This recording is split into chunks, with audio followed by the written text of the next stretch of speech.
Perbarui ilmu Islam kamu bersama Religion di tv1news.com dan TV1 Connect.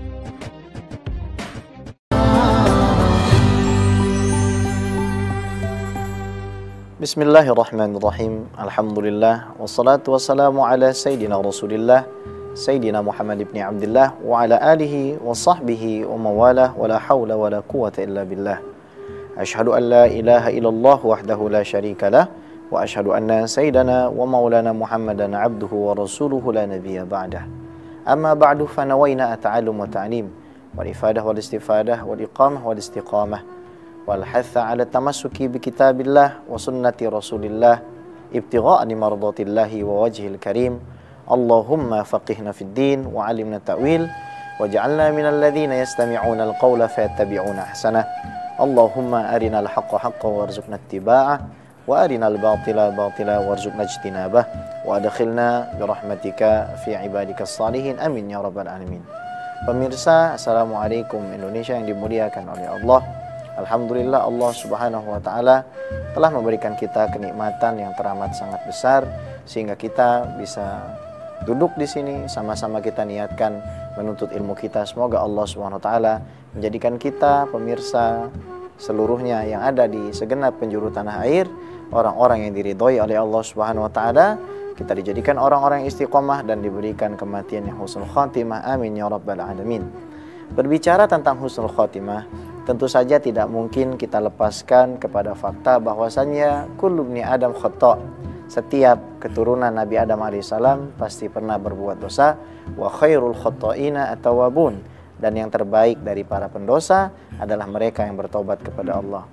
Namun tidak jarang di antara umat Nabi Muhammad SAW yang kurang begitu paham terhadap hakikat taubat, baik dari syarat dan tingkatannya. Oleh karena itu pada kesempatan kali ini Al-Faqir Ghais bin Abdurrahman bin Ja'far bin Alwi Segaf akan mengupas sedikit banyak tentang kriteria, syarat, dan juga level dan tingkatan taubat, sehingga bagi siapapun yang hendak kembali kepada Allah apabila menyusuri hal-hal yang akan disampaikan tadi, niscaya jalannya akan menjadi lebih mudah untuk mencapai keridhaan dan ampunan Allah Subhanahu wa taala.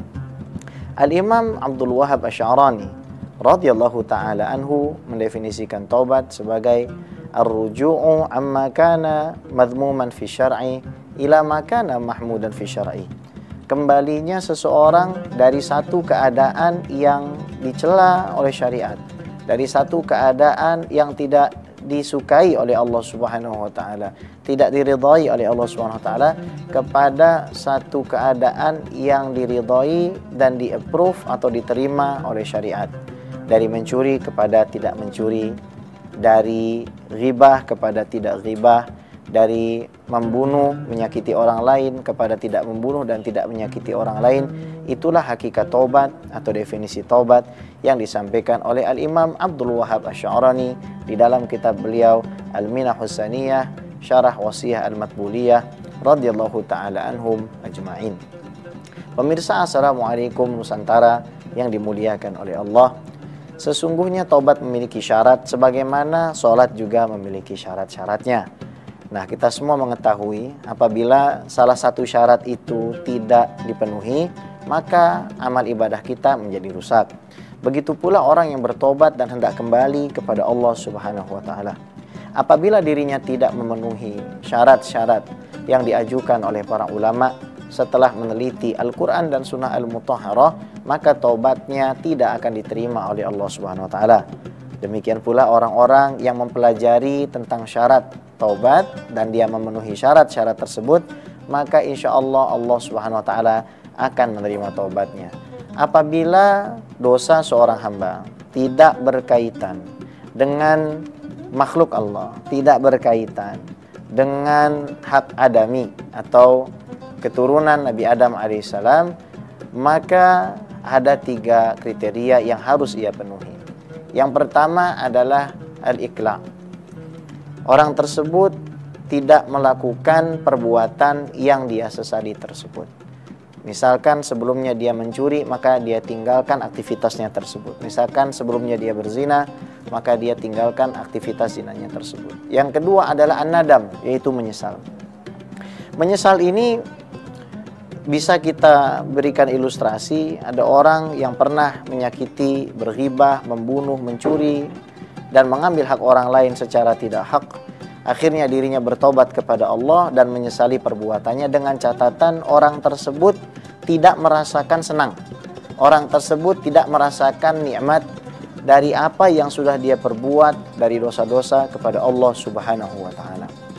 Apabila kita pernah melakukan satu maksiat kepada Allah, lantas kita di dalam hari-hari kita terkadang terngiang kembali atas apa yang sudah kita perbuat, lalu timbul perasaan senang, walau sedikit saja.